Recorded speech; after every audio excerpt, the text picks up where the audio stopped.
Okay, we're live. Did you get a text immediately when we... Mm-hmm. Come on, See who it was. man. Alright.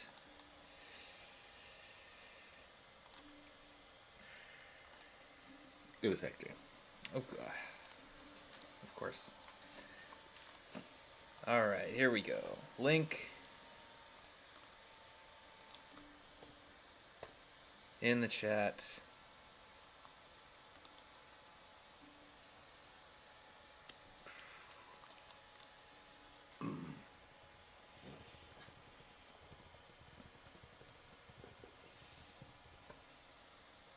Alright.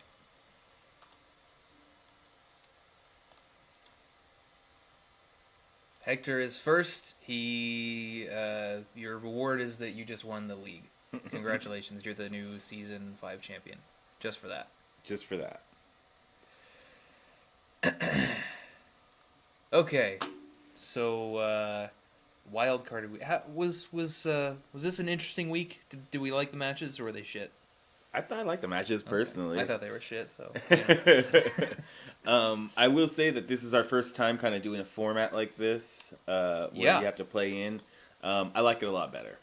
I think, particularly, the reason why is because you have a lot of best of one nonsense that goes on throughout the year, and if you could just claw your way through to the playoffs and play your way in, where it's best of three, maybe more consistent teams can like sneak in and do well.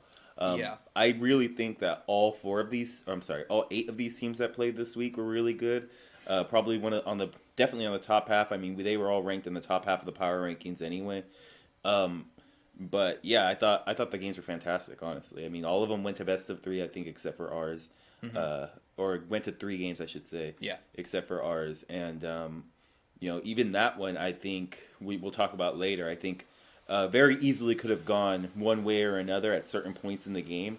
And talking to them after, it seemed like they made the right choice. It's just stuff like timing out and missing there and was stuff one like turn that. where that was a problem. Yeah. Yeah, so it sucks, but I think that just goes to show that like literally the only game that was a 2-0 was actually really close, and the other ones were all went to 3 games. So Yeah, I think that's fair. I think they're the games that we saw are very very fitting for playoff games, and I agree that this is better, especially because of the best of 3 format.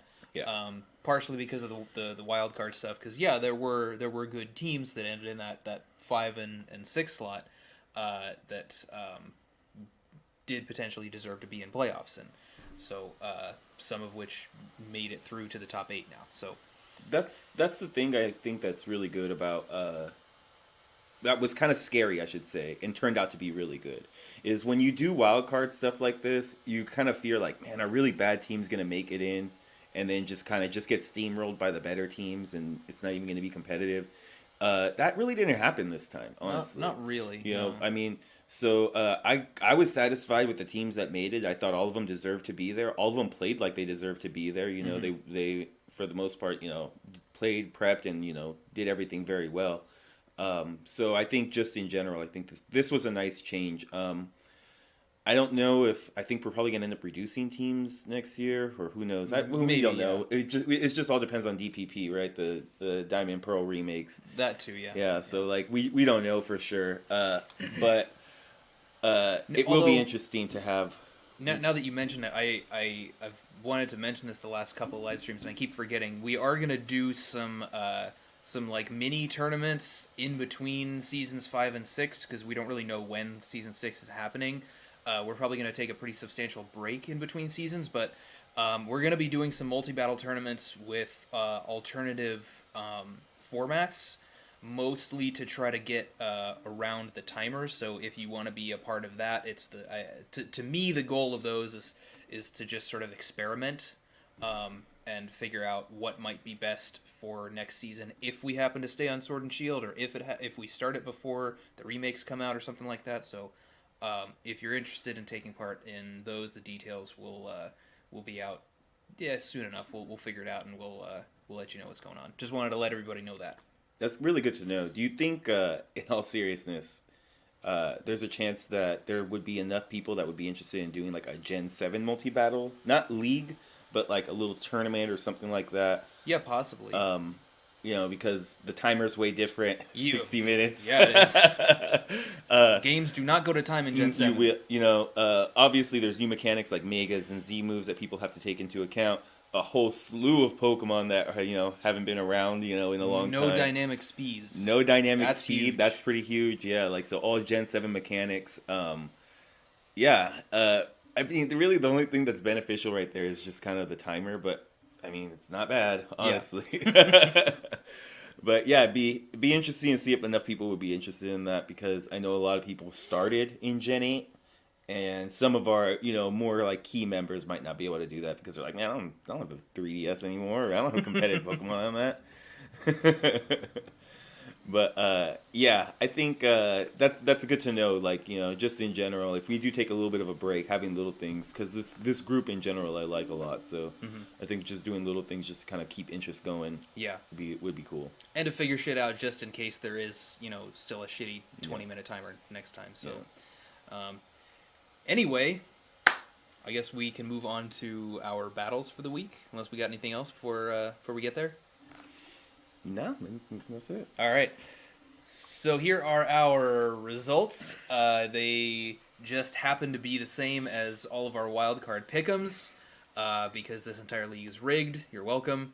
So first game, Mediocre Mudkips versus the Wet n Wild Wailords. Went to a game 3, was decently close. I did not actually get to watch all of these games, but I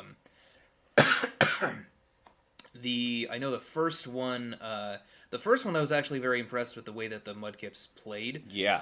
I thought that they did some nasty plot Rotom stuff next to Riolu and Meowstic, and I felt that.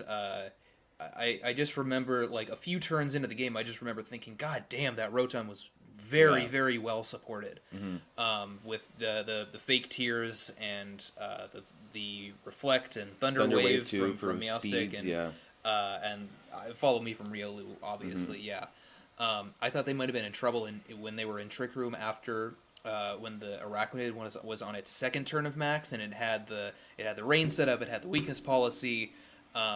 And I was afraid, the +2 body press was just going to take out Riolu, and then the Arachnid was going to get to blow up the Rotom, even though it had Pacho Berry, but it was +2 in the rain. It was, but the Riolu survived the +2 body press. That was pretty impressive. Yeah, so, they love the Eviolite stuff.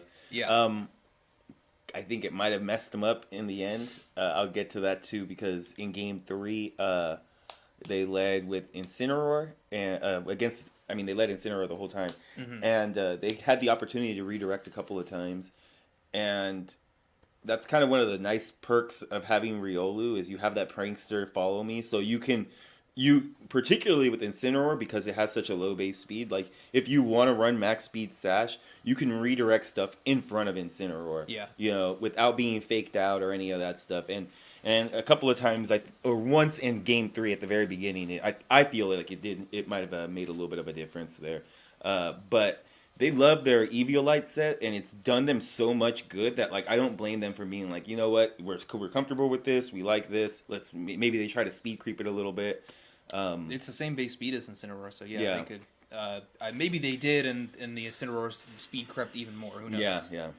And that Incineroar put in so much work. That particularly on the Wailord side, in game 1, I loved how defensively they were playing with the Incineroar and Bulu in front of the Rotom. They really were basically shutting down any type of offense from going into that side, because they were consistently parting shot out. And then, coming back in with Bulu. So, if you're trying to Thunderbolt into the Incineroar slot, Bulu comes in and just resists it. And then they were just hard swapping back into Incineroar. So when you try to overheat, then you go into a resisted Incineroar. And I thought that was particularly good. One of the things that I'll say, though, that I was a little bit confused about, and maybe it's just me, and maybe I'm wrong on this, but I really didn't see a particular reason why they should have went with Prankster on the Meowstic. It's already pretty fast in general. The Incineroar could have really gotten fake tears a couple of times. They also set up psychic terrain, and they used in game 3 with the Latios, and they were trying to. I can't read German, and I really didn't look, but I think they were trying to fake tears it, and obviously psychic terrain was up, so they weren't able to do that, and they were kind of naturally faster than a lot of the stuff anyway. So I kind of felt like, man, they really messed up by putting Prankster on it, especially because like Riolu has it. So like, Right.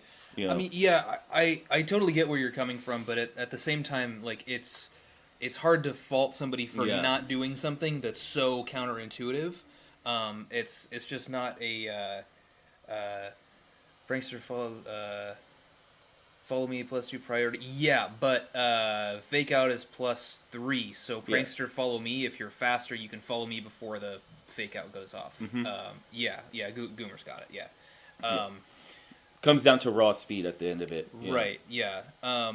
So which is why the you can kind of speed creep between the Incineroar and Riolu because they have the same base speed. We kind of had to deal with that in our finals match last season because we had Comfey and Triage is +3 and Riolu's Prankster Follow Me is +3. So we had to.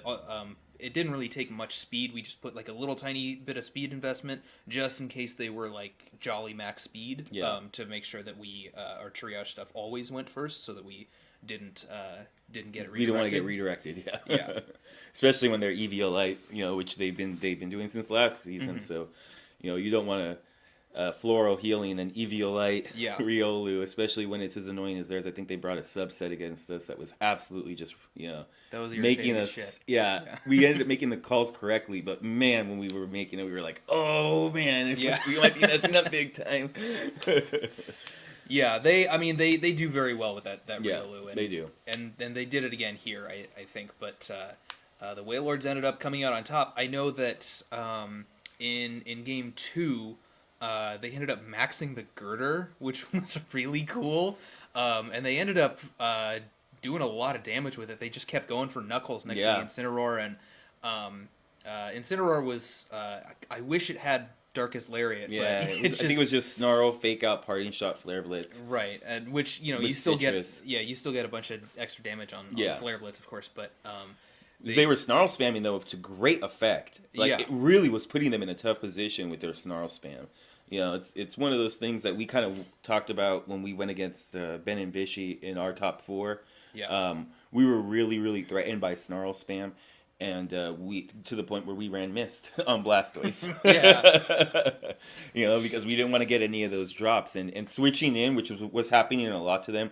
Like I think in game 3 they switched in the Primarina and they got snarled, and it's like, man, like anytime they were doing anything, just snarl, and then Rotom, goes for an overheat into the Incineroar, and then they get snarled the next turn. So it's like, man, it's at -3 and forcing you to kind of pivot around. I thought in general they were playing really well, and then the Nihilego in game 3 with next to the Vanillux was just. Oh, they brought Vanillux out. Yeah, okay. They let it, and I think it was great because what it allowed it to do was, since it was Scarf, it was able to outspeed the Latios. And Latios had Psyshock on it, was really the only thing that can threaten Nihilego. And they just basically pinned it the whole time. They really couldn't do anything. So the Nihilego, I think, ended up getting to +4 by the end of it. Went for 2 Max Oozes. One of the Max Oozes was able to pick up a KO. So it got to +2 in one turn. It just really put in a lot of work. Once they were able to kind of like get rid of the Riolu and then kind of chip away at some of the stuff that they have, I think they realized, hey, you know what? They really don't have a lot of stuff that can kind of swap into this. They don't really have anything except for the Riolu that can really sustain this much damage. And they ended up working really well. The Glacier came finally in game 3. They left it on the bench pretty much the whole time. And by the time it came in, it Dynamax like at 75%. It had to eat a Blizzard. The Blizzard still did a lot of damage. And it came in, Dynamax, and just boom, +4 power gem, done. Yeah, didn't even really do anything to it. So overall, I think the Wailords played really well because they really focused on Trick Room in the beginning, and the Mudkips never brought Glastrier in those first 2 games. Right. And I think that really messed them up because that could have at least offered them some type of offense there. When instead of being sped at every, or I'm sorry, should I say outsped at every single turn. Right. Stuff like Araquanid was putting in huge work. The Bronzong was able to do a decent amount with the body press, iron defense stuff. And then they came out in game 3 and they were like, you know what? They kind of don't have anything for this Nihilego Scarf Vanillic stuff. We could just kind of go and do whatever we want. And that's exactly what they did. The Latios had no chance at all to ever get off a safe side shock at all. And I think that was one of the things that really hurt them. And then, they protected it very well. So good on them. It was a good showing by the Wailords, definitely. Well, hey, +4 power gem is one way to one-shot a Dynamax Glastrier. There's not a lot of things that can do it, but exactly. that'll do it. Very well played by the Wailords. They seem to be back finally, I think.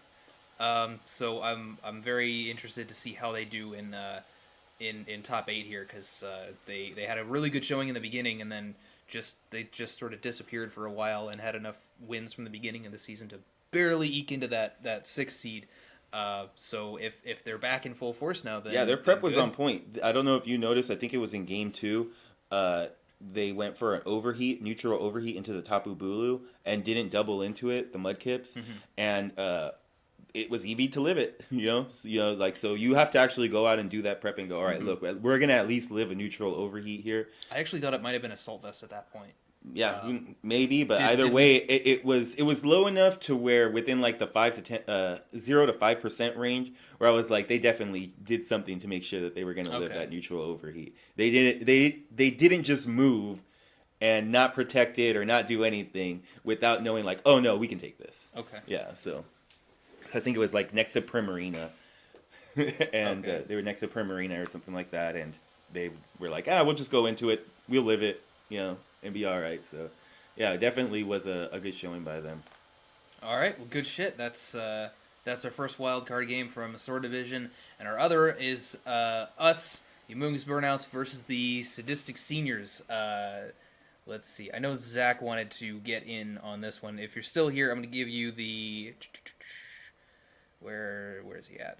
I'm going to give you the interview role. Just go ahead and hop into where is he? Oh, there he is. Okay.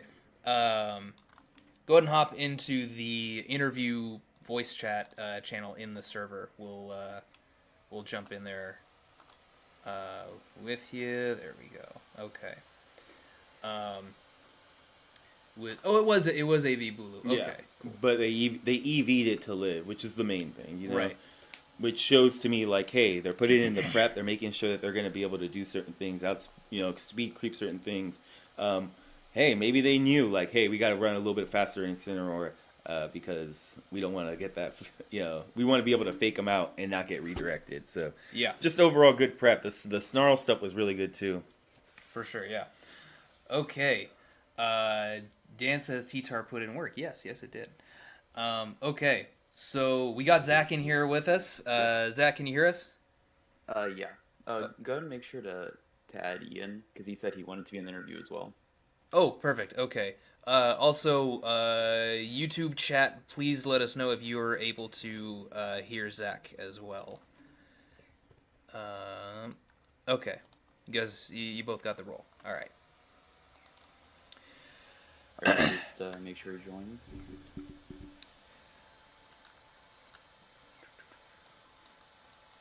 Okay. Hey, how are you guys doing? Oh, there he is. Good shit. All right. So we got Ian and Zach in here from the Sadistic Seniors. Let's see. Do you guys want to? What was your mindset going into this game, and how did you react to what we were doing? Well, I'd like to. It was Zach's idea, but we really thought that Dynamax Corviknight was like a pretty strong option here. I think he mentioned that we'd like never brought it before, and it kind of did pretty well into your team. So we thought it would like catch you off guard in a game 1. It definitely did. That's for sure. That's like we noticed that throughout the season you guys never led Corviknight once.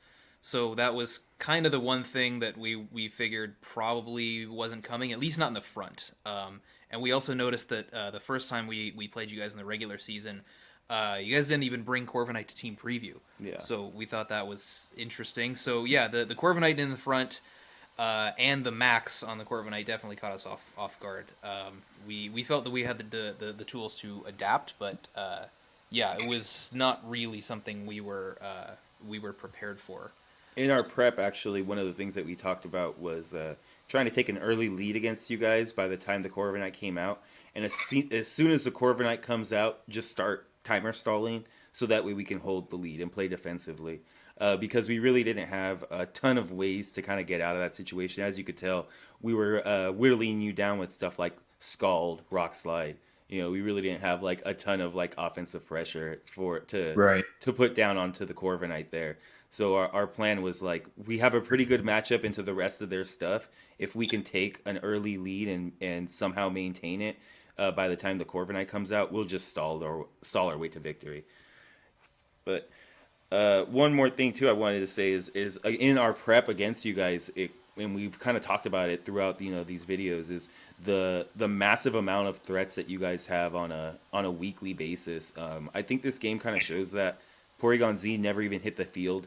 You guys didn't bring it. I think that was also, knowing like, hey, these guys are just gonna bring T-Tar, like that's not gonna be great. I think that was good job, and you guys still kind of used the Pokemon that you had to really put a lot of pressure down on us. And I was kind of saying this in the beginning of the stream. We're the only game that didn't, or the only match that didn't go to 3 games, and I think that even then, that's very suspect because. You guys talked about a couple of plays, particularly the Electro Web miss on the Slowking right before we stepped Trick Room. I believe the Max Flutterby ended up doing about 80 to 90% already on a chip down Slowking. So I definitely think like the Electro Web miss mattered a lot because it was able to kind of let us come into Trick Room and really just have the speed advantage of the Tyranitar and continue to put down pressure with that. So I think that really did change the whole like state of the game. Kind of similar to how when you guys played us in the regular season, and you guys can kind of say yes or no on this, but we took advantage of the bad luck and we just didn't let up. We just continued, and same thing with you guys last season. Like we like missed the Hyper Beam, and you were like, we're not gonna blow this. We're gonna make sure that we're gonna win this no matter what, and continue to try and make the right plays into it. So. Yeah, I think in general, you guys prepped very well.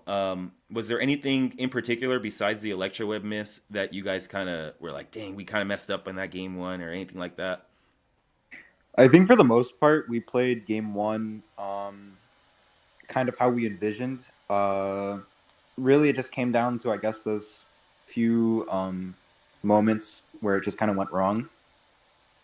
But I think in game 2, we just led Corviknight again because we're kind of expecting maybe like a hard call for PZ, which I mean I guess was what you did game 1 anyways. But we thought that since Corviknight works like so well game 1, that we could maybe just try and do it again.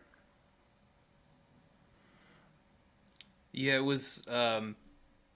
It was definitely kind of scary, especially with, especially after you revealed the Forest Curse stuff. That would, since it kind of allowed you to hit anything you wanted, really with, Stab, Expert Belt, Max Airstream. That actually brings me to one other question I had. You guys clicked Forest Curse on Phantom in both games. I was wondering what kind of the thought process on that was, because I felt like in the first game, you probably had a pretty easy KO with Max Steel Spike into Clefable anyway, since you saw that it wasn't Babiri Berry with the Frisk, and then we thought the Forest Curse was a little bit weird on the Tyranitar since you were just Steel Spiking the Clefable there anyway. So what was your thought on clicking Forest Curse there, and what other tools did you have with that Phantom lead? Well, in the first game, we did it so that we would have a speed boost in case Mian Chao or, well, I think Mew was on the other side, but in case Mian Chao came in after Clefable got KO'd, we wanted to have the speed boost, just in case Mian Chao was going to do anything weird. And then in the second game, we were going to max Flutterby the T-Tar, but then it got the Steel Spike boost, so we weren't able to do that. Got it. Okay, that makes sense because yeah, it does turn into a four times super effective hit. Then yeah, so Yeah, and another reason that we had Flutterby was just in case your Mew was fully physically defensive, Airstream was a roll, whereas Max Flutterby wasn't. Okay, got it. Yeah, makes sense. So what? Do you have anything else? No, not in particular. I mean that was really the main thing. I think that in general, I want to just kind of stress how well you guys prepped. I thought in general you guys kind of knew you didn't go with the stuff that we had obviously prepped for, and you were right. I mean, we obviously did make a hard call on the Porygon Z. I mean, we led T-Tar and Chillemberry, Clefable. Yeah. You know, there's no way we were like, nah, we were expecting other stuff. Was there any part of you that wanted to bring Porygon in the back, like instead of Darmanitan or the Sandaconda? Zach and I actually we went over this before the match, and we kind of just like said that we're either bringing one or the other. That being Corviknight or PZ. Sorry. Oh, okay, got it. Okay, so there wasn't really much of a plan for late game Porygon then. Right. Right. Yeah, because we don't want to have to take the recoil turn from Hyper Beam a lot of the time. For sure, yeah. So okay, so you still went with the standard kind of Hyper Beam set. You didn't want to put Tri Attack or something like that on there. Oh yeah. I think we actually we tacked on Solar Beam for adaptability max overgrowths as well. Yeah, we also had Max Darkness, so we could drop Tyranitar's special defense and then hit it with an adaptability overgrowth, and I believe that KOs Dynamax. Yeah, I think it does.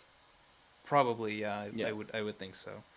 Well, that's I mean I already mentioned that I really liked the Forest Curse stuff with adaptability max overgrowth on the Porygon when you guys played against the Jurors last week. So props to you for that. I love that. That's awesome.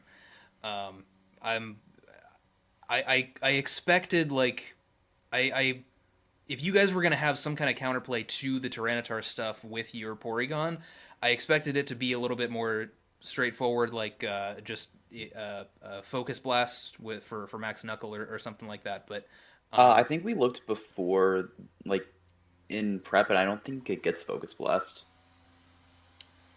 Porygon, I could have sworn Porygon Z gets Focus Blast. I was expecting Scarf Rain Dance next to Starmie. We were kind of worried about that too. I mean, that's basically what we did last season with Poliwrath. Yeah, yeah. I mean, I should know better that you guys are going to come up with something a little bit more creative than just, hey, let's hit the Tyranitar with a fighting move. So I like the Max Solar Beam stuff. And then the other Pokemon that you guys didn't bring out was Clefairy, which we actually expected you to adjust to even in Game 2 when you went with the same lead, which is why we went for the Helping Hand Steel Spike on the Phantump. We figured it was doing enough damage to Phantump, and if you switched in Clefairy to take the Dark move, then awesome. So what... given that we didn't reveal a Steel move on Tyranitar Game 1, what was your thought process behind not bringing Clefairy in Game 2? We were actually debating in call just before the beginning of Game 2 whether we should bring Clefairy or Starmie again. And I think we just decided that Starmie for, I guess, just damage might have been better in that situation, but you guys prep for Clefairy anyway, so... For sure. So you valued kind of the tools and disruption on Raichu and Phantump a little bit more than Clefairy as well. Yeah. Okay. Right. Got it. I am curious what I imagine you're probably you probably had imprisoned Trick Room on the Phantom again. Is that correct? Yep. Okay. Yeah. We were Scarf with Bulldoze as well. In case you led Mag Mortar, we could bulldoze you and maybe get an Airstream kill before you could hit us with like Heat Wave or something. Wow. I didn't even know that Phantom got bulldoze. Well, hey, that's pretty cool. I think we gotta move Phantom up to D tier next season. Well, I think definitely they proved that they probably use their E tier the best out of anybody else. Yeah, that's fair. You know, Yeah. they brought it. I mean, technically 4 games, and it's put in work all 4 games. Yeah. You know, particularly against us in the first week that we played against it. I mean, the sole reason why they won was that Phantom. You know, it put in absolutely monstrosity work. You know, so. Yeah, I think it was a great job by you guys. I think you guys proved that not to sleep on some of these E tiers here, and that if you prep with them properly, you can actually make them effective on your team. For sure, yeah. Do you guys have any final thoughts before we close out this section, move on to the next game?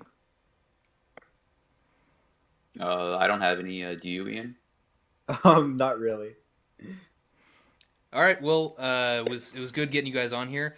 I'm glad we were finally able to start getting people in Yeah. call on the stream. So, yeah, good to talk to you guys about that game, and good game once again. Yeah. Always good to have you guys in league, and we'll see you again next season. You guys are primed for a deep run. I'm Oh, not yeah. just saying that. Like, I think that that you guys have in particular have played really well, and I think this year you kind of showed you guys can be a little bit more consistent. Ian, I think that you were a good addition to the team as well.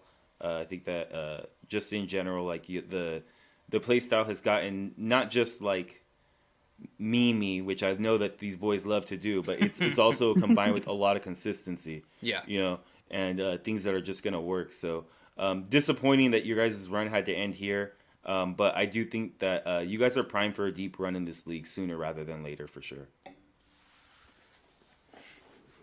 Thanks Alright, so guys. much for having us. Yep. Guys. Yep. Thanks. Yeah. No Thanks for problem. having us. No problem. Later, guys. Later. All right.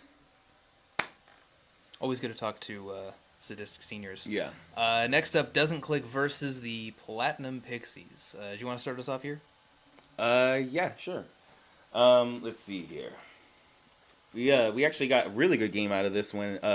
It didn't start off that great in the beginning. We had a Volcarona Dragapult lead come out from the Doesn't Click here, and they went hard to make sure that they didn't lose to Venusaur Torkoal. Oh, yeah, that was a sun counter if I've ever seen one. Man, I mean, we ran, what was it, Goggles Volcarona against the Venusaur team last season. It Yeah. really makes a lot of sense just in general.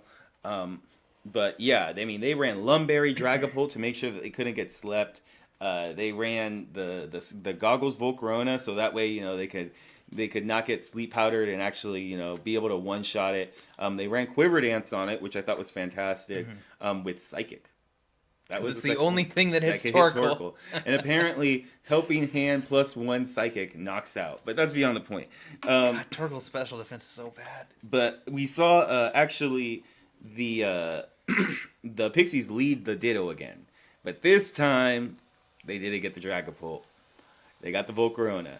And They had to know they weren't going to get the Dragapult because they were putting it in the player 1 slot, so it was going to be diagonal. Yeah. Because Doesn't Click always has Dragapult in the player 1 slot. Ryan, if you want to hop in here and talk about this match, you can too. We're always willing to have more people. But yes, you guys definitely prepped really hard against that thing, and you guys were like, there's no way we're losing to this. If we're going to we'll lose to anything else on their team. If Klefki just goes in. Oh, okay, man. Uh-oh. Bad staggering on the stream. I hope that's just a secluded incident. But I know I'm not. yeah, we're definitely not over here.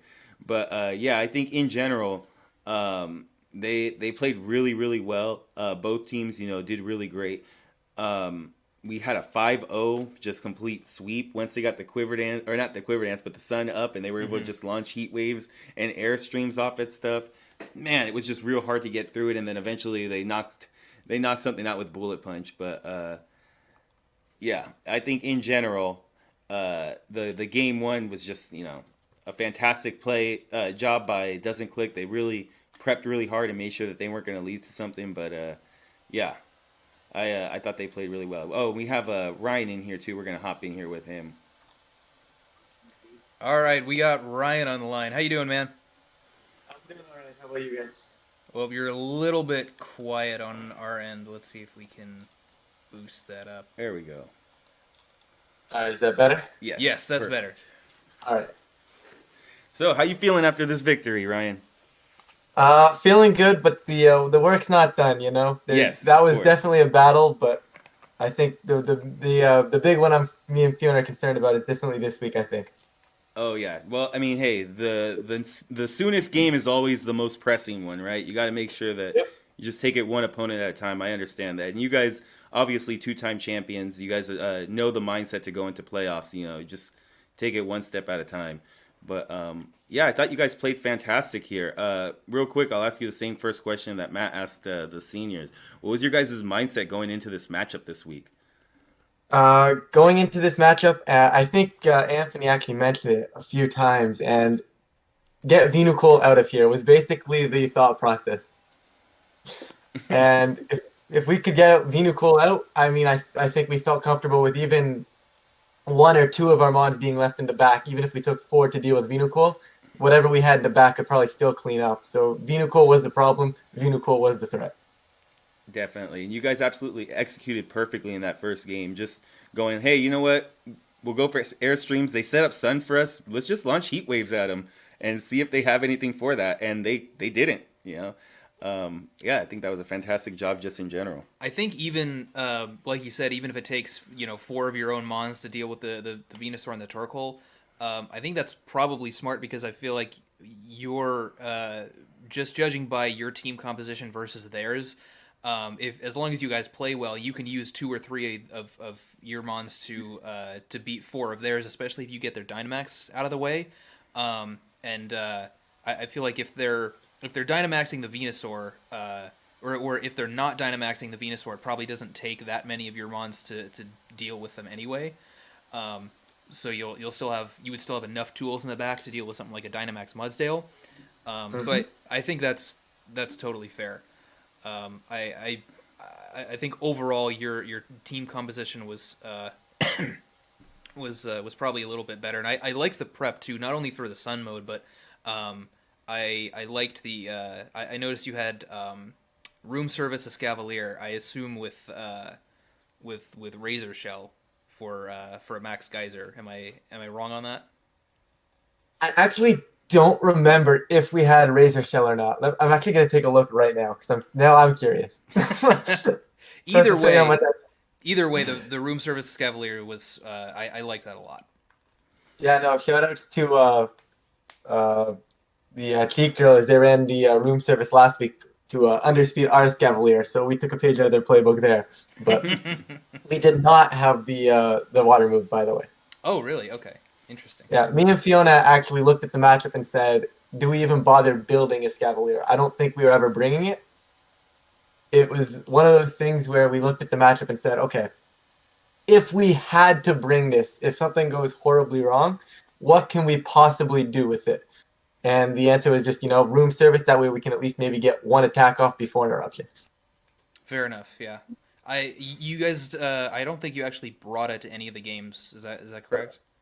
That is correct. Okay. Yeah, I think that makes sense.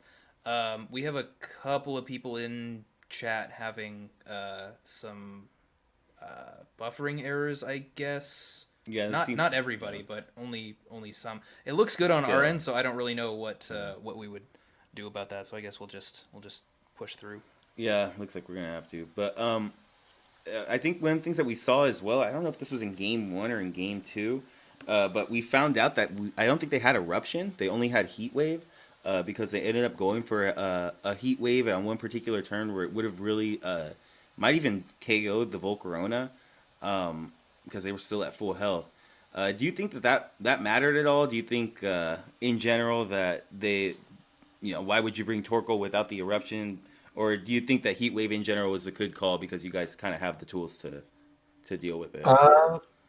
That's tough. See, I think that's a really tough prep call to make because if you look at our team, like you just said, we do have tools to deal with an eruption, you know? Mm-hmm. But at the same time, it's one of those moves that's just so good that I don't know how you pass up on it. Yeah, I think I was really surprised to see the heat wave come out there because I thought they had put themselves into a decent position there. And then we loved obviously in game one where we saw the psychic come out to deal with the Torkoal because man, That was game 3, actually. oh was it? Yeah. What was that? You said The psychic onto Torkoal was game 3, wasn't it? Or the one that killed it anyways was game 3. I thought it was game 1, but yeah. Sorry, my apologies on that, but yeah. Yeah, I thought in general you guys prepped really well. The safety goggles plus Quiver Dance Volcarona really had a good matchup into them, and then you guys have good answers for the Mudsdale. Although in game 2, one of the things that I love, they just went straight for it. They just led the Klefki Mudsdale stuff, set up screens, got a swagger in.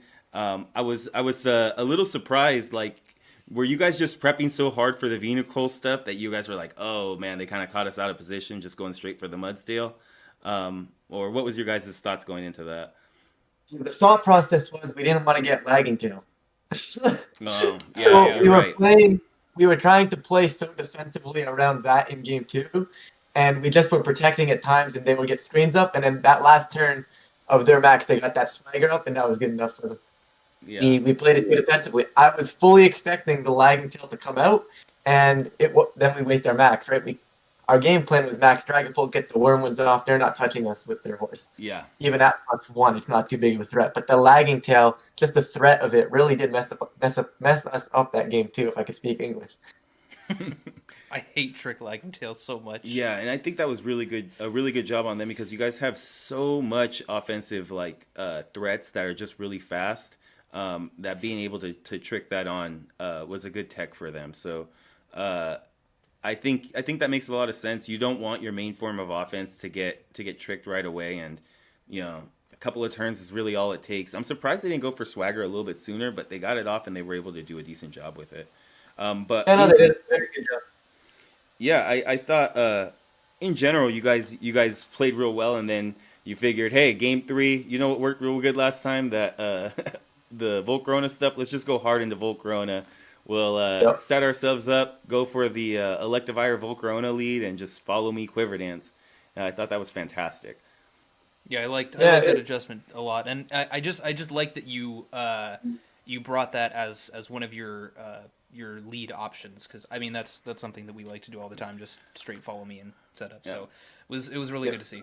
Yeah, and even though they set up Trick Room, I think you guys played really well. Like you were like, you know what, we're gonna get the +1. We'll be all right. We'll take all the special defense booths, and we can kind of play our way out. I think they only took 2 KOs in the 5 turns of Trick Room, and they were kind of stuff that you were willing to let go of, like the Electivire, and then you were able to come out of the Trick Room and absolutely just put the pressure down on him. And I thought it was a really, really good job.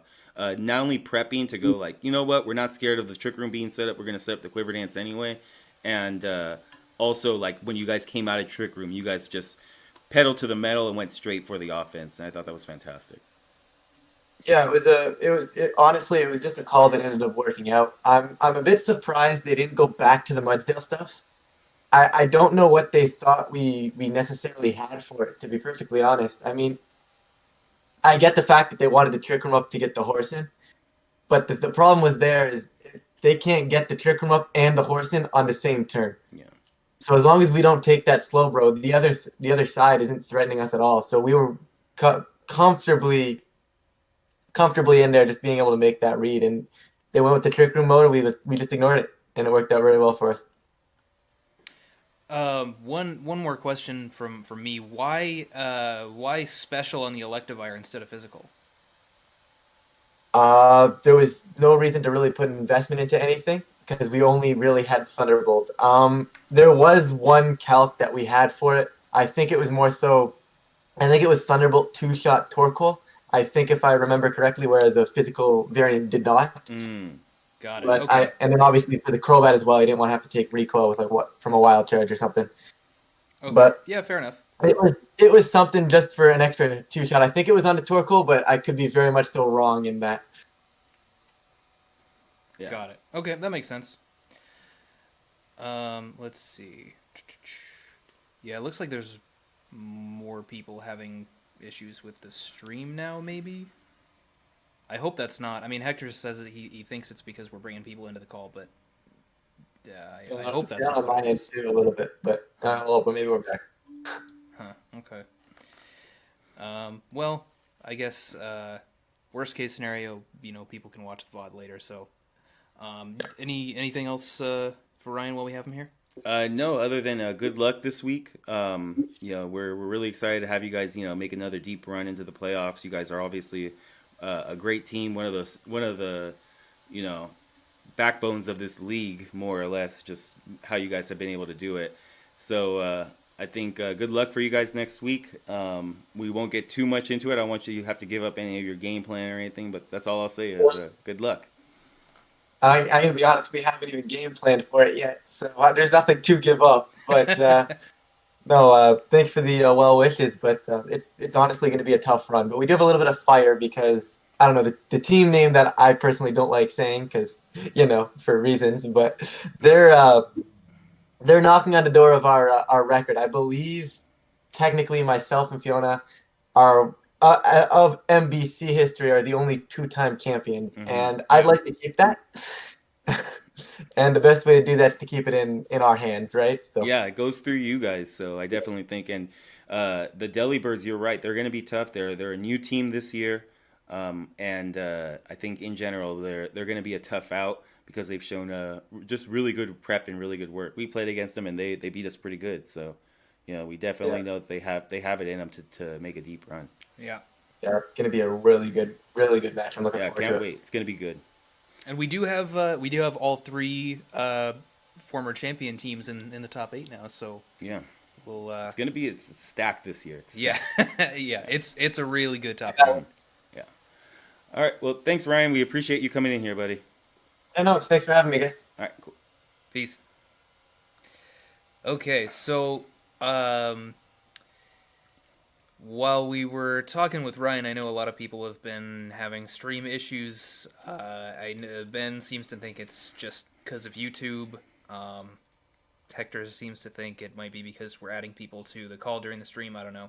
I mean, we are coming up on the Bulus versus Geezers next, and we were gonna get the Bulus on call, which I would still like to do. I kind of want to chill for a couple minutes just to see what it's like without somebody in call, just to see if it's anything. Well, how about better, we do this? If it's not too weird or anything, let's move on to the to our pick'ems and to the kind of the preview kind of stuff, and we'll pass that segment up, and then we'll see if we can come back and talk to both the Bulus here. Okay. Okay, let's just go to the next slide for a couple just the minutes. Next one. Yeah, just for a couple. We do have a few slides here for top 8, but let's see. Okay.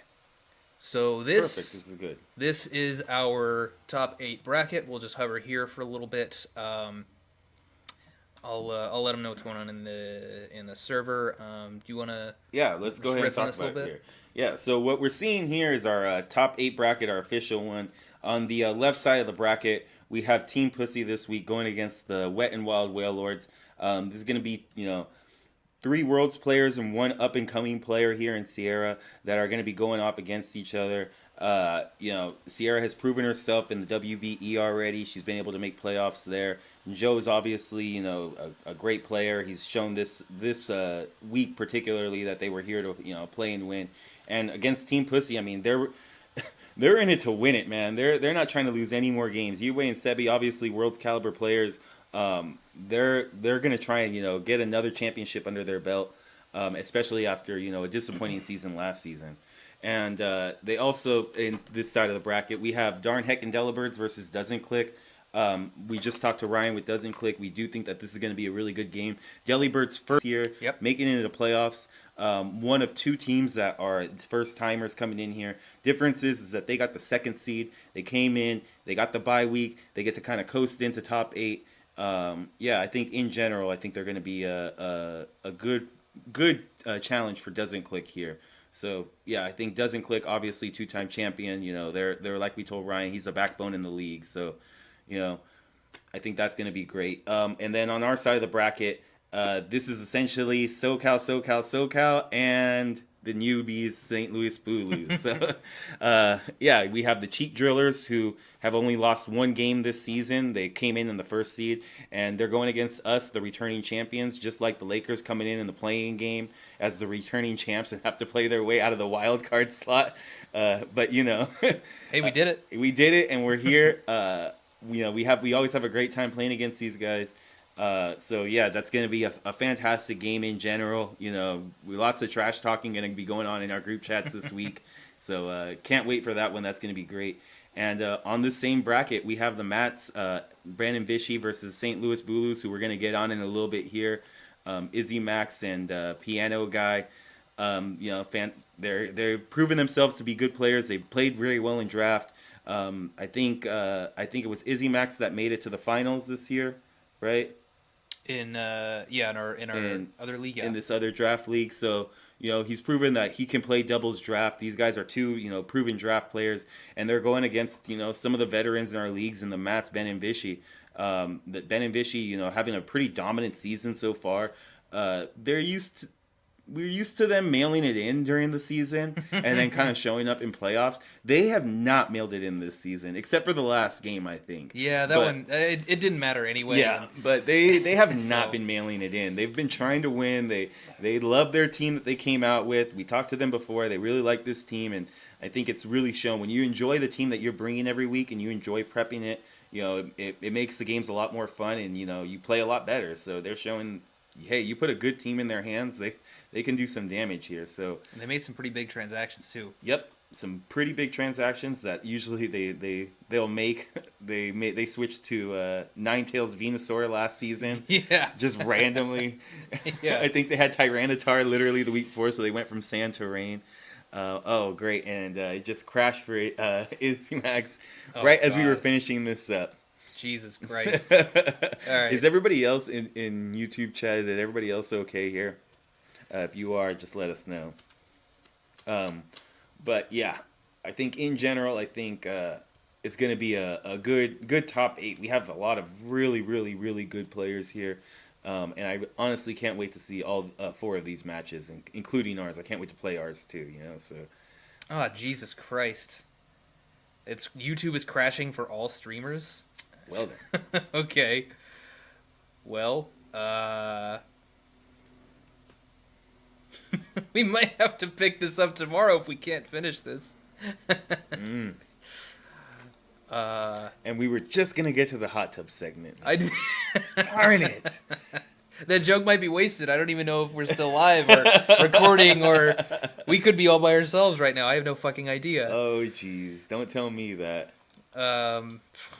Okay. Well, let's see. Should we try taking a break and then just, you know, starting it over, stream part 2, and yeah, I mean, if it's not working, it's not working. Okay. Maybe we come back later on in the week. We already kind of have this good, but I mean, YouTube. If YouTube is having that big of a problem, like it's, I'm sure they'll have it fixed by tomorrow or something. You know, they're a big, they're big shit. I'm sure they got to get on. Is Google that big? I mean, no, not really. Oh, okay, I thought that they're like small guys. Okay. Well, in any case, I don't know if we're still live, but we're gonna end this right now. We'll probably do part 2 sometime, maybe tomorrow? Question mark? I don't know. Yeah, and then I guess just rain check on the hot tub stream, guys. Yeah. Later on, so. Sorry. All right, welcome back, everybody. We had some technical difficulties on YouTube. We're gonna just kind of put those videos together a little bit later on. But we're just picking up where we left off. We're gonna talk a little bit more about the right side of the bracket here, and then we're gonna go back to the last wild card match with the Bulus and the Geezers. So we're gonna have a little chat with Izzy Max and Ryan from the Bulus. So wanna finish off what you were saying about the right side of our bracket here? Yeah, so on the right side of the bracket, we have the SoCal Cheek Drillers. I mentioned before we have 3 SoCal teams, and then the Bulus. The SoCal Cheek Drillers versus us, the Amoonguss Burnouts. Some of our close friends, Hector, Allan, and Brian. It's going to be a great to kind of go up against them just in general. They took the first game against us this season, during the regular season, I should say, a game that went to time ultimately. Very similar to, I would say actually our matches were very similar to the Wailords and the Mudkips this last week. Lots of just good positioning plays that just so happened that took too long. It just went to timer, and gonna be good to kind of play this game out this time, especially against guys that we know and respect. So yeah, that's on that side of the bracket, and then we have the Mats versus the Bulus. The Bulus started off a little bit rough, but they came back. They've proved that they're successful. They can be a successful team. 2 guys that have had draft experience before. I believe Izzy Max has made it to the final last season in your guys' other league. Yeah. So obviously he has experience in like VGC type or doubles draft type leagues, and they're showing towards the latter half of the season really prove that. A lot of their prep was really solid, and in general they just came with it every single week. And then they're going up against one of the other mainstays in this league in the Mats, Ben and Vichy. Typically, we always see that Ben and Vichy tend to mail it in a little bit during the regular season. This time, they did not do that. They really like their team. They've been coming in. If they are mailing it in, their team is just so good that they've been able to consistently get wins. But this is the strongest that we've ever seen them. And this is a team that has made it to the finals before, has consistently gotten into, made like good runs into the top 4. They made it to top 4 last year. Or last season, I should say. So absolutely, they're a team that should be feared because they have the squad now, and they've always had the players. So they're going to be a team to watch out for. And then the Bulus in general also have a really good squad. I really like their team composition in general, and they're proving that they're the draft type players that can absolutely adapt to some of this stuff. So I think in general, all 4 of these games are going to be good. And one last thing I want to say is these top 4 matches, any way that you slice them, they're going to be fantastic. I mean, you have a potential Team Pussy versus Doesn't Click in top 4. You have us versus the Mats again, possibly, facing them 3 times in a row in top 4. The Drillers coming in, they want to make a splash. They want to get out of this series too. And them going against Ben and Vichy, who know them, that could be good. The Bulus also, might be able to make a deep run and go up against, us that they beat before. In the very last week, they can go against the Cheek Drillers. I don't think they've played them yet. They were in a different division. But in general, I think that could be a very potentially good matchup as well. And then the Deli Birds are also on the other side of this bracket where they could make a deep run, and their first run and be very close to like the Sky Pillars, who are now the Mudkips this time. They can make a deep run into it and really do well. So I think in general, I really want to see how these matches play out because I think the top 4 matches are just going to be amazing.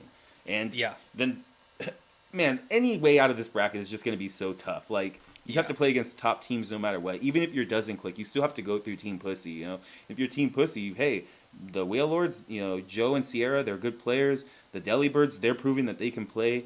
Doesn't Click, obviously, we know their credentials. Yeah, there's going to be some good matches in this playoffs, and probably our most stacked playoffs that we've had in this league. Probably, yeah. I mean, just the fact that like every single top 8 match is going to be good and exciting to watch, and there's no clear winners and losers anywhere, means that inevitably you're going to have the same thing in top 4 and finals, no matter who's there. Yeah, absolutely.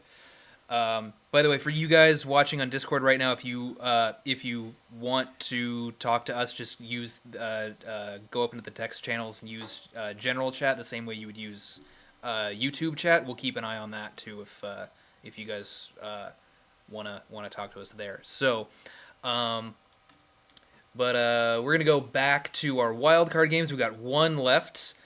Ben, go fuck yourself. We got 1 left. The St. Louis Bulus versus the Regigeezers. So Ryan and Maxwell, go ahead and unmute yourselves if you guys want to get in on this. So I guess we'll just start off the same way we started with the last 2.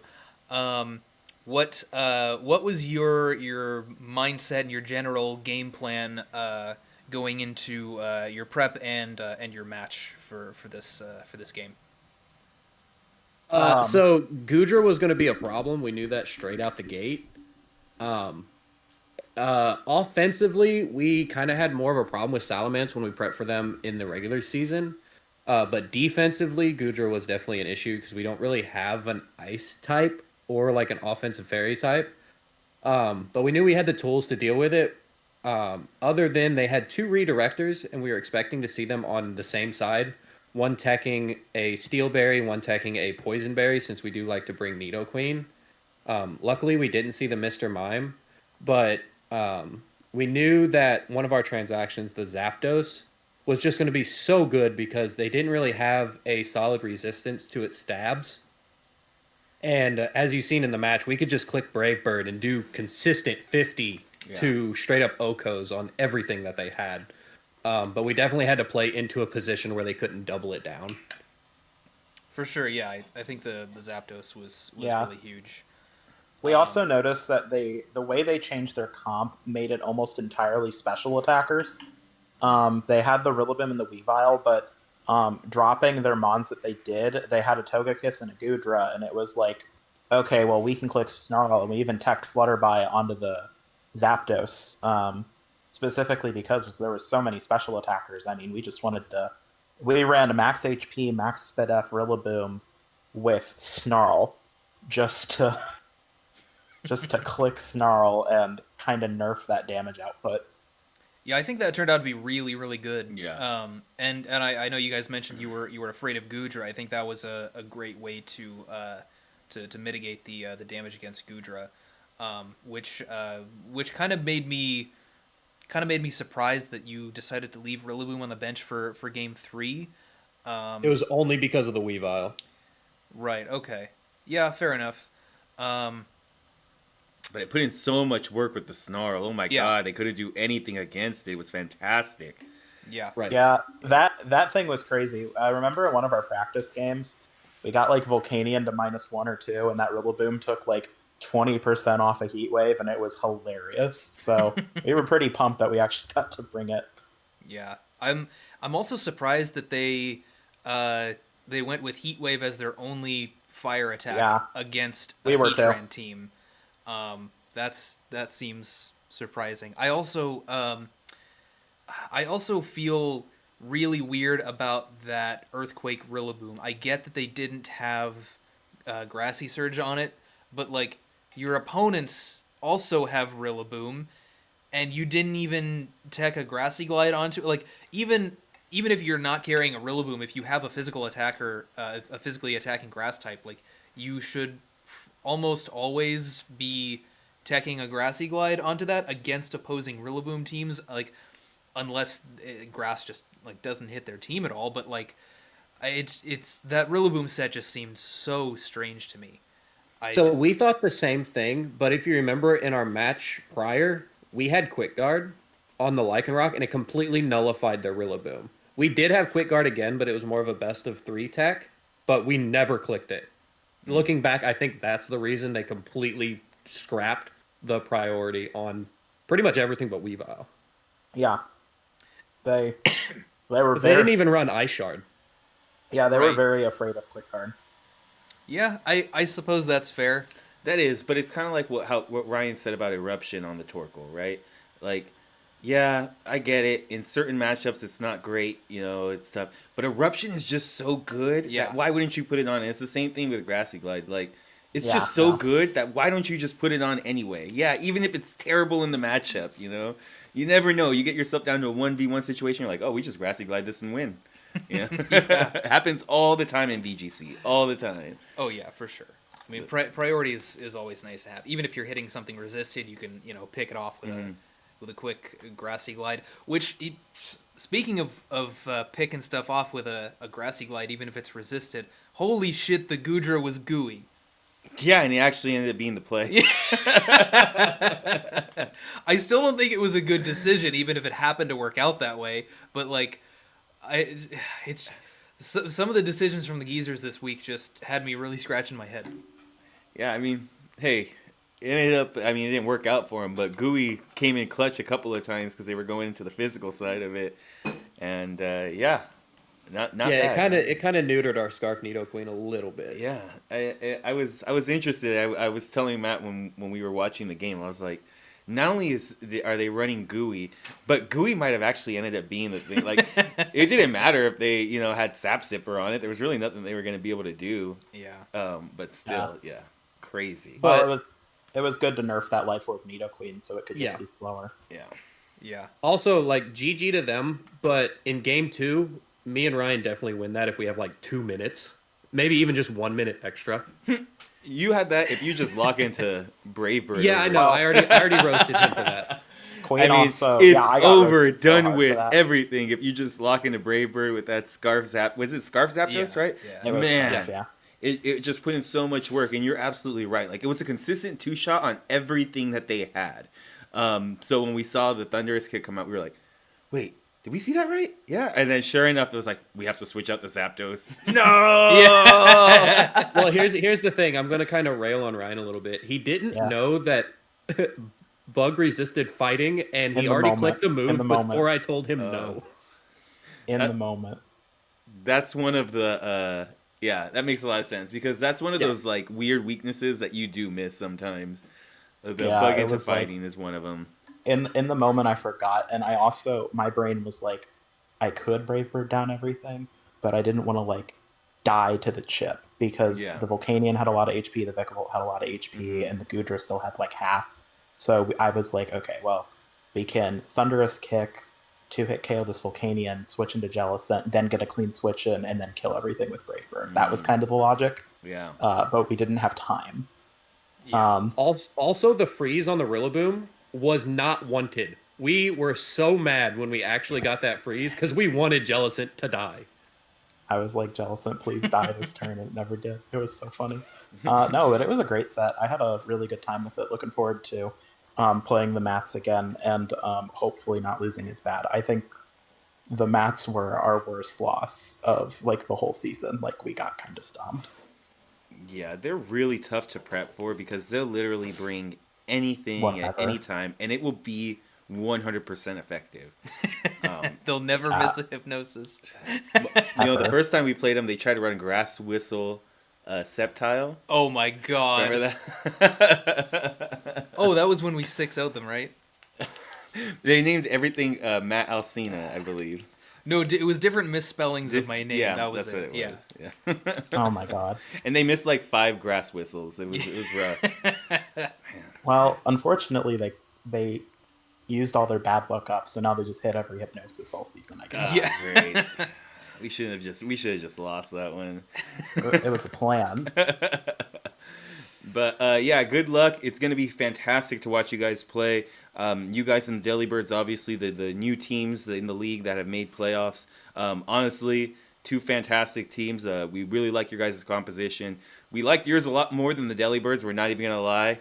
Especially at the beginning of the year, we were pretty harsh on them. But, hey, even Matt can be wrong. I can't. Well, but, Matt can. We'll talk about this I know later. Matt can. But yeah, they've done a fantastic job, and you guys as well. So I think can't wait to watch you guys versus the Mats this week, and also them against Doesn't Click, the Delibirds against Doesn't Click. The new teams are really showing out. So, and yeah, you guys have a good composition in general. So, All right, thank you. Thanks. Yeah, no thanks for problem, coming out, guys. All right, moving on here. Oh, you know what? Let's see. Okay, for you guys watching on Discord, the stream is gonna go out for just a second, but we're gonna be back in like 30 seconds. I gotta fuck with something here real quick. Did you put one of your porn slides in the middle of Yes, this? yes, I did. Jesus. Okay, so all right, here we go. Almost. All right, there we go. Okay. And full screen this again. Oops, I think it's this one. Yes.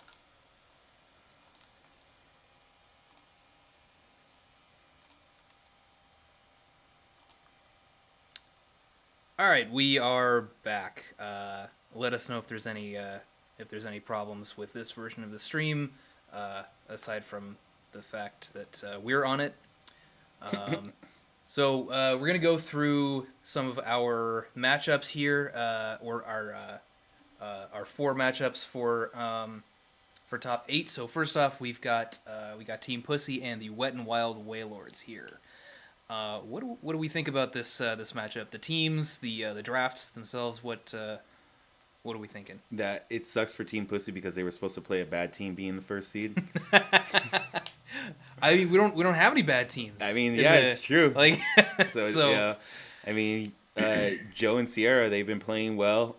They started off real hot. They, personal stuff kind of got in the way a little bit.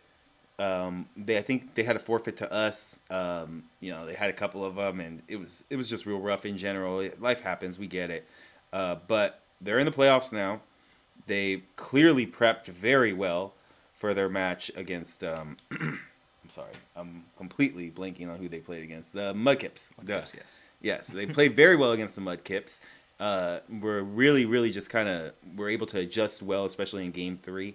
And I think, Team Pussy, they've been on this roll for a while. So it's going to be interesting that if, Joe's no stranger to draft leagues, he can probably hit the switch. We've talked about you as well, probably able to hit that switch when the playoffs come in. So definitely, I do believe that they're going to give Team Pussy a run for their money. Obviously, Sebi and Yue, they're veteran players of this league. They're no strangers to this type of format. They're coming in as the 1 seed. They haven't taken a loss yet. But I think this is going to be probably their toughest match of the year, definitely. So, and they've Could be, especially because it's best of 3. And I love that both of these teams have good draft experience and good best of 3 experience. Yeah, so definitely. And just kind of in general, you have a lot of things that can kind of, are going to show up. I don't want to get too much into the game plans because I don't want, to kind of give up too much on one team or the other. Mm-hmm. But just looking at the team preview here, you have a lot of very interesting interactions that can definitely happen here. The Celesteela, you would think would be okay, but I mean, man, when you have Incineroar, it really gives you a good way to deal with it. Same thing with like Hatterene. Hatterene kind of has a decent matchup here, but they have Bronzong. Bronzong's a great answer for Hatterene. So I think in general, this is going to be just a fantastic matchup. You got 4 really good players that are coming in. Even it's not a superlative to say that they're great players that are coming into this match.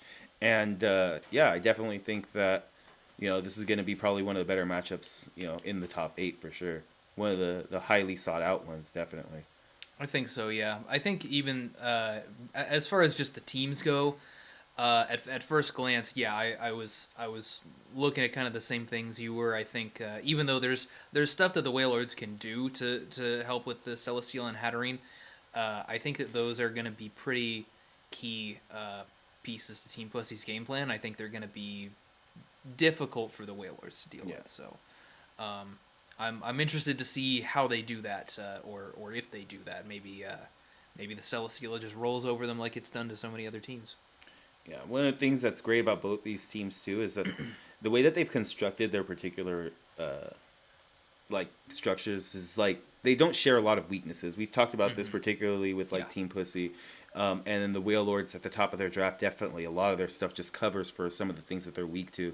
You have the double ground weakness with Nihilego and Incineroar, but with stuff like Tapu Bulu, with Bronzong, with Flygon, with Volibee, you can easily circumvent that, because you have so many different immunities that you can switch in at any time.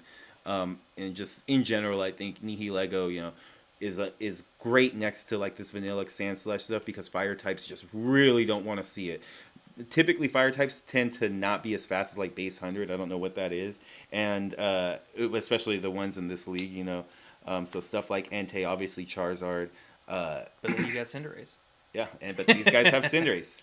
So that's probably the one thing that, does changes. This is one of the fastest fire types that we have in the game right now. So that Nihilego has been able to absolutely feast on some of these teams because of the fact that there's not a lot of fire types that can kind of stand up to it. And if you don't have any good fire types while you're going against Tapu Bulu or, this hail mode that they have here, it's going to be pretty tough for you. So yeah, I think with these pairs of players and with these two teams or with these two drafts rather going up against each other, I'm really interested to see how all of it plays out. I like we have our picks here for these top 8 matches, but any of them could go either way. I'm very interested to see how this one plays out. All right, next up we've got the Delibirds versus Doesn't Click. This one, I think, it's a little bit more clear that there's a favorite, but again, none of these matches are completely clear. Doesn't Click, obviously, being a 2-time champion team, our only 2-time champion team. We'll see if they can stop somebody else from taking that title along with them this season. But and then the Delibirds coming in as one of our newcomer teams, really surprising a lot of us. These guys had a very similar season. I'd say Doesn't Click was probably ended up being more consistent throughout the season. But the Delibirds, we've said it a bunch of times that they've really surprised us, especially for one thing because we didn't know how they were going to do going into this season because we didn't know them, and their team also seemed a little bit weird to us, but it seems to work a lot better than we initially thought.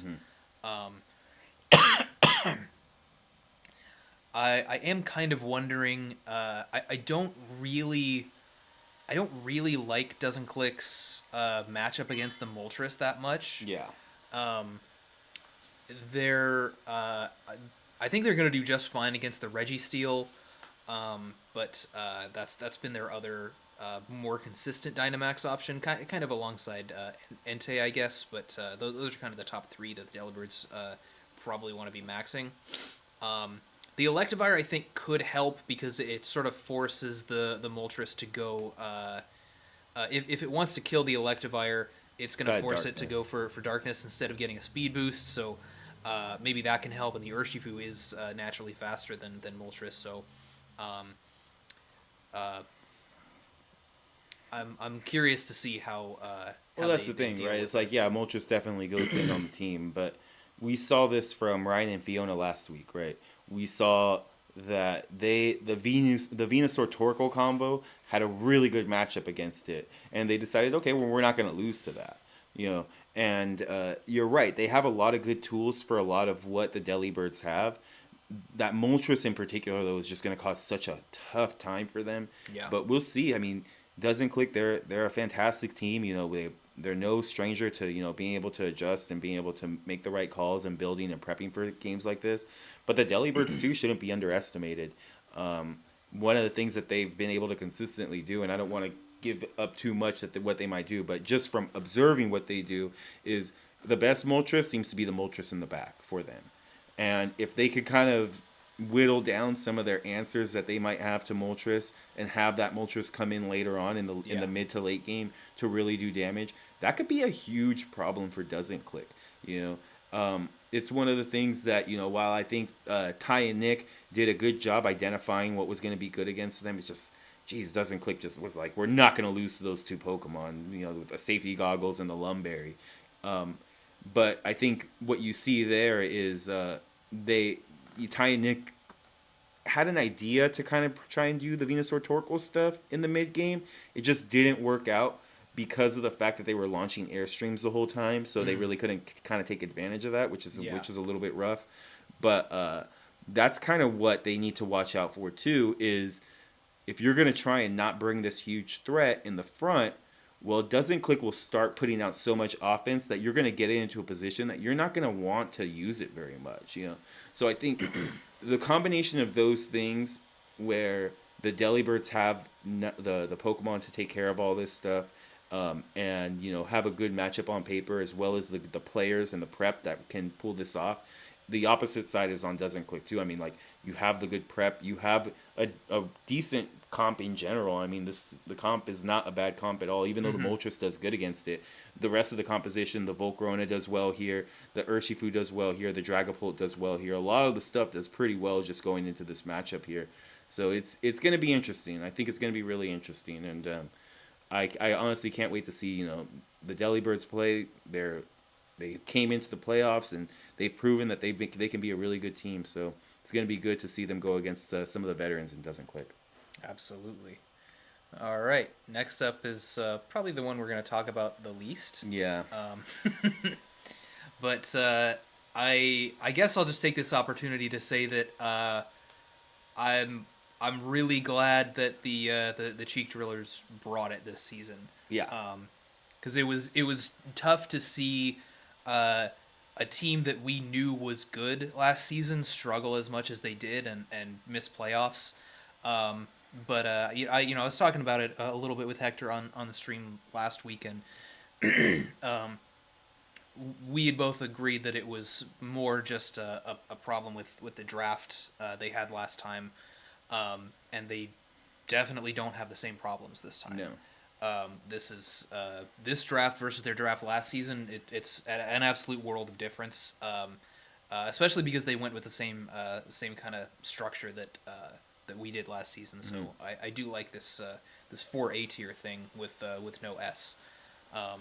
It's clearly done really well for them. They're doing all kinds of different things. There are times when like they're leaving a particular Pokemon on the bench and we're like, damn, they left that thing out. And it's like, well, you got to leave something good out pretty much every time if you have a team like this. So I'm just glad to see them doing as well as they have this time, because we kept having to justify not putting them too low on the power rankings last time, because we kept telling everybody, like, we know these guys are good. This is not what they're usually like. This is kind of an anomaly for them. So they came back and proved to everybody that they are that good. Yeah, for which sure. is fantastic. We played these guys in week 2. Yeah. The teams are pretty different. I mean, theirs in particular, they added the Aerodactyl, they dropped the Armaldo and the Exploud. They added good pieces like the Foongus, the Aerodactyl, the Pikachu, that were already solid on their already solid core. And then with us, we got rid of the Keldeo, we got rid of the Zarude, 2 really big parts of our team, and we kind of upgraded our Dark type a little bit by getting like the Tyranitar, and got, in our opinion, an extremely serviceable fighting type in Mienshao. We also did not have Marowak last time. And we didn't have Marowak last time either. So yeah, the teams have been changed up a little bit. It's going to be a fantastic match. Can't wait to play. I guarantee it's going to go 3 games because these guys absolutely bring it, and we're going to absolutely prep hard to try and beat them. But yeah, it's going to be great, definitely. For sure. All right, and our last matchup is going to be the Mats versus the St. Louis Bulus. Another rematch. Yeah. So we do have 2 rematches in top 8 here and 2 new matchups. That's something that I kind of like about dissolving the divisions right as we move into top 8, because we do get a couple of these matchups that we've never seen before, like the Delibirds and Doesn't Click. That's new. Team Pussy and Wailords, that's new. Yeah. I want to see both of those. We haven't seen them before, so that's going to be pretty exciting to see. So what do you think about the matchup here? I think this is just, the Bulus have made a lot of good changes in general to their team. The Blastoise, I get it. It wasn't really doing what they needed to do. Togetic was really the main redirector that they had. So Yeah. I understand getting rid of it. The Zapdos seems to be an excellent pickup that they made here. I really like that choice of going for the Zapdos there. And then, I think in general, they have just a really solid squad. And then the Mats have been the Mats. I mean, they get wins. That's what they've been doing.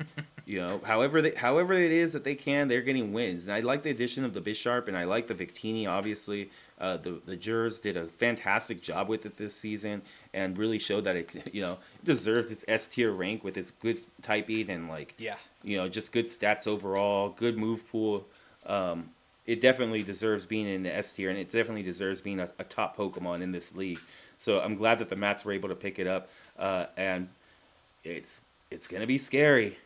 Ndidi and Victini, that's a scary combination there. Oh yeah. You know, so I really can't wait for this game either. I know I said this about all of them, but we have so many good teams in this league, and so many of them are just we love prep, right? Like nothing's better than like we saw the Bulu live the overheat from the Rotom, right? Like stuff like that I just love because they're little things that change the entire outcome of the game that matter so much that like you don't see typically in a lot of these. Like it's hard to miss. You'll miss that there easily, you know. Yeah, I mean, one of the things we were just talking about when we had the Bulus on was the quick guard on the Lycanroc the first time they played the Geezers. Yep. Like, was super crucial. And like, how often do you see quick guard or Lycanroc in VGC at all? Yeah. Yep. So like, it's shit like that that makes you go like, oh, they're running that move, or oh, they're running a scarf this or that, or they're holy shit, that's cool, and it works really well against this team. Love it. Yeah, and I'm these next 4 matches are definitely we're gonna see some great prep in general out of them. So I can't wait. And then, whoever comes out into top 4, I mean that's just they're gonna be fantastic games. So yeah, the playoffs definitely hyped this year or this season, I should say. We got really good teams that are coming in and bringing it all. But yeah, Mats versus the Bulus, I really can't wait for this one. I mean, just in general, it's looking to shape up to be probably one of the best matches, right up there with the Wailords and Team Pussy. It's hard to rank them though. I don't think I can rank which match Yeah. is gonna be better than which other. Like who knows? They're all genuinely really good. Yeah, definitely. For you Discord people, you're gonna the screen's gonna drop here for just a second while I move something back. Let's see. Oops, nope, not. Okay, so that. And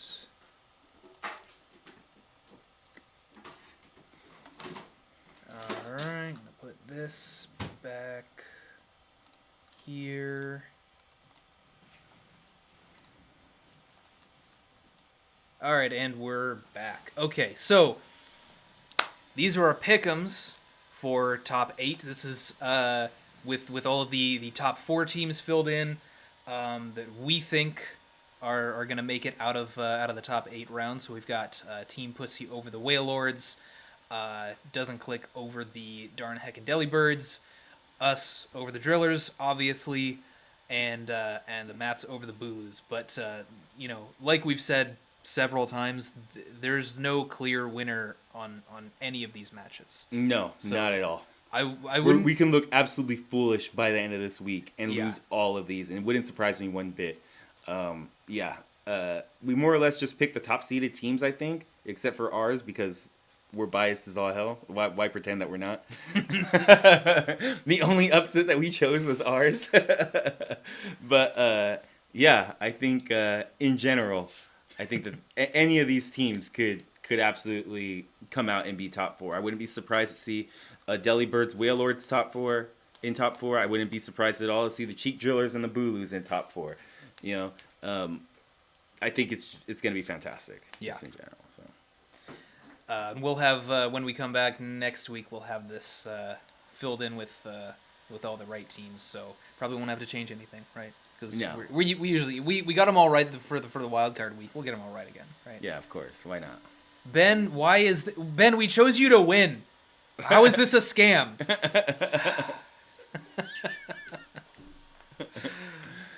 All right. Alan says, "Unfortunate to see the champs out of top 8." Yeah, we'll see.